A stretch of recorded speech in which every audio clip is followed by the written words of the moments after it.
Good day to everyone. My name is Anna Marie M. Tabuyong, student of Urdaneta City National High School. Today I will be sharing a story titled Siputot, story of Mike Bergonia and illustrated by Charles Funk.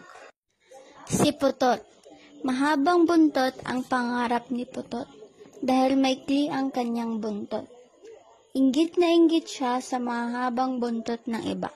At ikinahihiya naman ang buntot niya.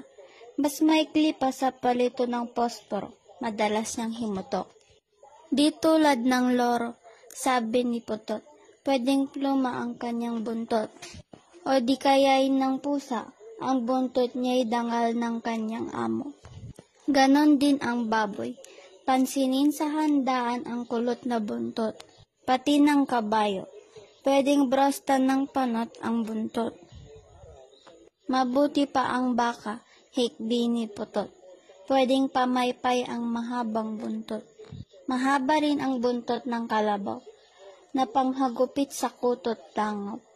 Kahanga-hanga ang buntot ng matching, nanggagawang baging pag naglalambitin. Bakit ka umiiyak, kaibigan? Tanong kay Putot nang nagdara ang bulate. Kasi malas ako, maikli ang buntot ko. Mabuti ka pa, mahaba ang buntot mo. Wah, iyak ng bulate. Bakit? Gulat na tanong ni Putot. Ano ba ang nangyari? Kasi ang kabuuan ko'y puro buntot. Paliwanag ng bulate. Walang tenga, walang ilong, walang pa. Kaya mas malas ako kaysa sayo. Hindi pala dapat ikahiya ang kapansanan, sabi ni Putot. Pagkat di ito ganap na kasawian. Maikli man ng buntot ko, buntot pa rin ang tawag dito.